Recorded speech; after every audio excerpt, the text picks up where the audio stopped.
तो देखा आपने, अगर सरकार इस कंपनी को पावर प्रोजेक्ट देती है जिसका पता तक फर्जी है, तो क्या सरकार का यह दायित्व नहीं बनता कि कम से कम इतना तो पता कर लिया जाए कि आखिरकार जिन कंपनियों को ठेका दिया जा रहा है पावर प्रोजेक्ट लगाने का, वो कंपनियां अपनी जगह पर हैं या नहीं। तमाम सवाल है जो उठ रहे हैं। इस वक्त हमारे साथ उत्तराखंड के मुख्यमंत्री निशंक जी जुड़ रहे हैं हमारे साथ, उनसे भी बातचीत करते हैं। निशंक जी, सबसे पहला सवाल आपसे, जो अभी पहली रिपोर्ट हमने दिखाई, जिन पतों पर बताया जा रहा था कि कंपनियां हैं जिनके मार्फत उन कंपनियों ने टेंडर दिया और साथ ही साथ अपने टेंडर तो नहीं दिया था लेकिन उनको ठेके दिए गए, उन कंपनियों के पते सही नहीं हैं। बताइए ऐसी कंपनियों को कैसे ठेके दिए गए? पहले तो मैं आपको ये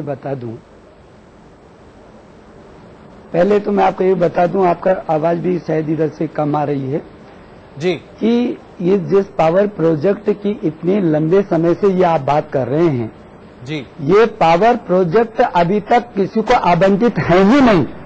मुझे घोर आश्चर्य हो रहा है कि इन पावर प्रोजेक्टों के बारे में जो अभी तक प्रक्रिया से होकर गुजर रहे हैं और जिसका अभी तक आवंटन हुआ ही नहीं है, उन पावर प्रोजेक्टों के बारे में कहा जा रहा है कि भारी अनियमितता है।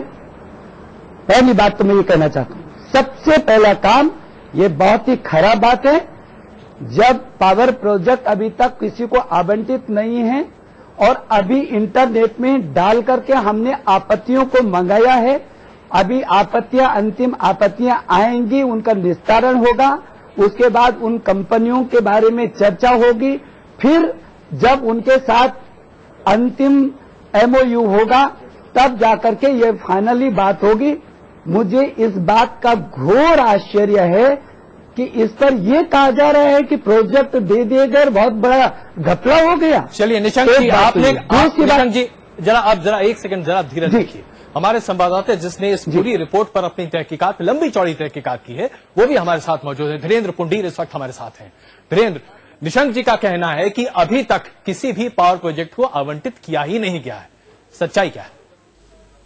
देखिए, निशंक जी को ये मालूम होगा कि 56 कंपनियां, यानी कुल वो 56 कंपनियां छांटी गई हैं, जो पूरे 661 लगभग 700 कंपनियां इन लोगों ने जिनके आवेदन आए थे, उनमें से इन्होंने 56 कंपनियां छांट कर बाकायदा उनको ये आवंटित किए गए की लिस्ट जारी की। वो लिस्ट है, वो लिस्ट इनके पास भी है, वो ऊर्जा मंत्रालय ने दी हुई लिस्ट है, उसमें 56 कंपनियों की लिस्ट है जिसमें अलग अलग है, जिसमें से ये 5 से 25 मेगावाट वाले प्रोजेक्ट्स हैं जिनको बाकायदा कंपनीज को उनके सामने उनके नाम और उस एरिया का, जिस एरिया का उन्होंने हेड बताया, ये सेल्फ आइडेंटिफाइड स्कीम है अजय, जिसमें साफ तौर पे उन्होंने ये बताया है कि इस एरिया का हमने आवंटन किया है। ये नेट पर है, जो मुख्यमंत्री जी कह रहे हैं कि आपत्तियां आवेदित की गई हैं, ये सब उनको आवंटन के बाद है।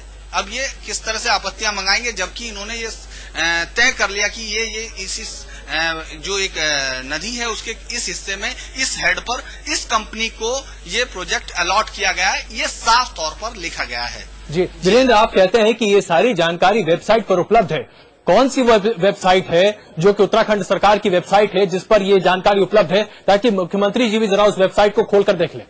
देखिए, उत्तराखंड जल ऊर्जा निगम की जो कंपनी UJNL की जो अपनी साइट है, जो सरकारी साइट है, इनके मुख्यमंत्री के सचिव खुद जो इस समय PMO में आए हैं शत्रुघ्न सिंह, उनके समय की ये पूरी प्रक्रिया है, ये पूरी नेट पर है, वो जाकर अपने आप चेक कर सकते हैं। वहीं से हमने ये सब कागज लिए हैं, जो 56 जो पूरी कंपनीज हैं, इनको ये मालूम नहीं है।